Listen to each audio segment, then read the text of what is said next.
မင်္ဂလာပါမြန်မာ History Channel ကနေကြိုဆိုပါရစေဒီနေ့မှာတော့ကရင်လက်နက်ကင်တောင်းကျမ်းသူတို့ဘလို့ပေါ်ပေါက်လာခဲ့ရတယ်ဆိုတဲ့သမိုင်းအစကိုတင်ဆက်ပြီးသွားမှာပဲဖြစ်ပါတယ်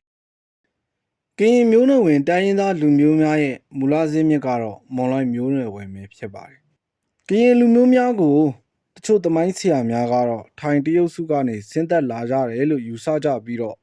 တချို့ကတော့တိဘက်ဒိုဘာမင်းတိဘက်မြန်မာစုကနေပြီးတော့ဆင်းသက်လာတယ်လို့လည်းယူဆကြပါတယ်။ထိုင်တရုတ်စုအုပ်စုများကမြန်မာနိုင်ငံကိုနောက်ဆုံးရောက်ရှိလာကြတဲ့သူများဖြစ်ပြီးတော့အရှေ့ဘက်တောင်တန်းများပေါ်မှာစတင်နေထိုင်ခဲ့ကြပါတယ်။နှစ်ပေါင်းများစွာကြာလာတဲ့အခါမှာတော့ကရင်လူမျိုးများပေါ်ပေါက်လာပြီးတော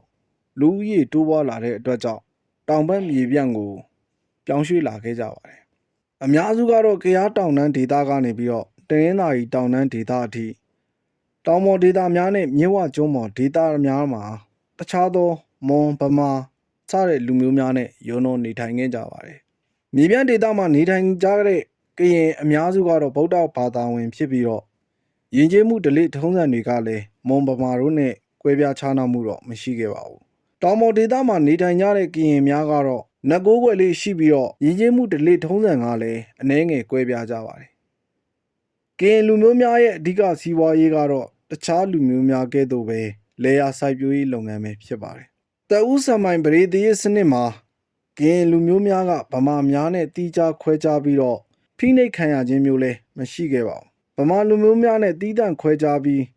းဖိနှိပ်ချုပ်ချယ်ခံရခြင်းမျိုးလည်းမရှိခဲ့ပါဘူး။ဩဇာထမ်းမြတ်ခဲ့တဲ့မြန်မာဘရင်မွန်ဘရင်များကလည်းကရင်လူမျိုးများကိုလူမျိုးရေးအရဖိနှိပ်ညှဉ်းဆဲမှုများလည်းမြမသမိုင်းမှာမရှိခဲ့ပါဘူး။ပရိသေယခေတ်ကာလအတွင်းမှာပဲမွန်ဗမာတိုင်းရင်းသားများကြုံတွေ့ခဲ့ရတဲ့အတိုင်းကောင်းကျိုးဆိုးကျိုးများကိုလည်းကရင်များကလည်းတန်းတူကြုံတွေ့ခဲ့ကြရပါတယ်။တအူးဆံမိုင်ပရိသေယစနစ်ရဲ့ခါးသီးတဲ့အတွေ့အကြုံများကိုလည်းကရင်လူမျိုးများအနေနဲ့တခြားလူမျိုးများထပ်ပို့ပြီးတော့ထူးထူးခြားခြားပုံမှုခံစားခဲ့ရခြင်းလည်းမရှိခဲ့ပါဘူး။အင်္ဂလိပ်မြန်မာပထမစစ်ပွဲအပြီးမှာ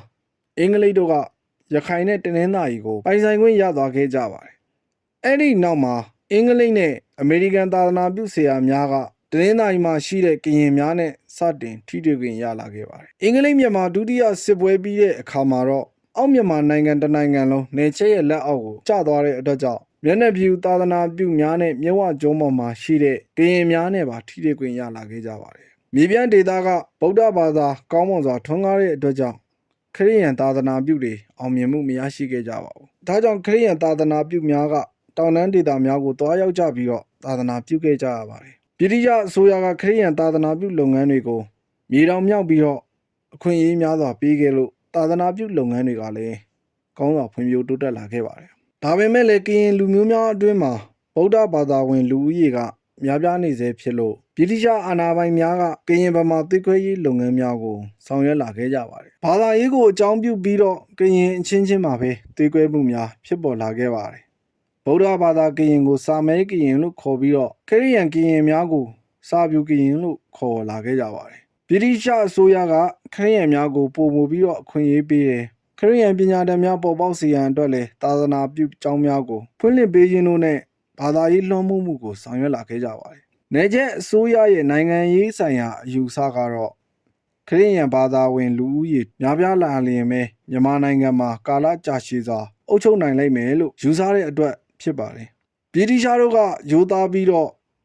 ့တစ္ဆာရှိတဲ့ကရင်လူမျိုးများကိုမိမိတို့ကိုထောက်ခံလိုလားတဲ့လူမျိုးတစ်မျိုးအဖြစ်ရောက်ရှိစေရန်ဖိဖိစီးစီးစီယုံခဲ့ကြပါတယ်။ဗြိတိရှတို့ကလည်းကရင်တိုင်းရင်းသားတို့ကိုခရစ်ယာန်ဘာသာအတွင်းကိုသွင်းပြီးတော့သွေးခွဲခြင်းကိုလည်းတရားသဖြင့်ရရှိတဲ့အခွင့်အရေးအလွန်စွာထူးဆန်းကြုံကြိုက်ခဲ့တဲ့အခွင့်အရေးအဖြစ်လို့ယူဆခဲ့ကြပါတယ်။ဗြိတိရှတို့ကကရင်တိုင်းရင်းသားတို့ကိုထူးပြုပြီးတော့အာရုံစိုက်မိခဲ့ကြပါတယ်။ဘာသာရေးတွင်သာမကဘဲနဲ့စီးပွားရေးလူမှုရေးကိစ္စများတွင်မှာ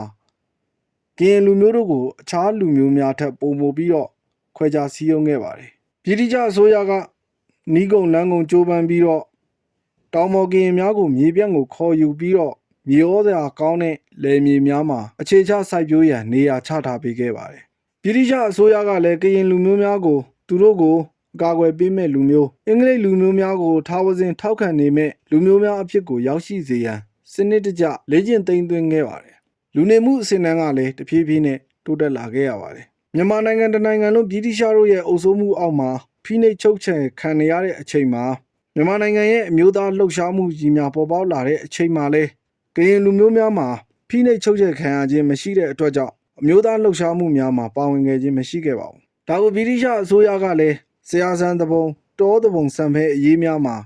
ကရင်လက်နက်ကင်များကိုအသုံးပြုပြီးတော့ဗမာများကိုရက်ဆက်စွာနှိမ်နင်းစေခဲ့ပါတယ်။1932ခုနှစ်တကောင်စင်းရကရင်မျိုးနွယ်ဝင်စုတို့မှာ73,600,9683ယောက်ဖြစ်ပါတယ်။အဲ့ဒီအနက်မှာဗုဒ္ဓဘာသာဝင်10,4,9673ယောက်ဖြစ်ခဲ့ပြီးတော့ဗုဒ္ဓဘာသာဝင်ဥယျာဉ်ကတော့ကရင်တစ်မျိုးသားလုံးရဲ့85%ဖြစ်ပါတယ်။ရိုးရအနက်ကိုးကွယ်သူကတော့99,280ယောက်ဖြစ်ပြီးတော့10%နှုန်းမြတာဖြစ်ပြီး10%နှုန်းမြတာဖြစ်ပါတယ်။ဒါပေမဲ့ဒုတိယကမ္ဘာစစ်မဖြစ်ခင်မှာပဲကရင်ခရစ်ယာန်တို့ရဲ့လူဦးရေကတော့များစွာတိုးတက်လာခဲ့ရပါတယ်။ဗြိတိရှအစိုးရတို့ကကရင်တိုင်းရင်းသားများကိုဗမာများနဲ့ခွဲခြားပြီးတော့ကျယ်ပြန့်စွာစည်းရုံးနိုင်ခဲ့ပါတယ်။ကရင်တိုင်းရင်းသားများကလည်းဘာသာရေးစီးပွားရေး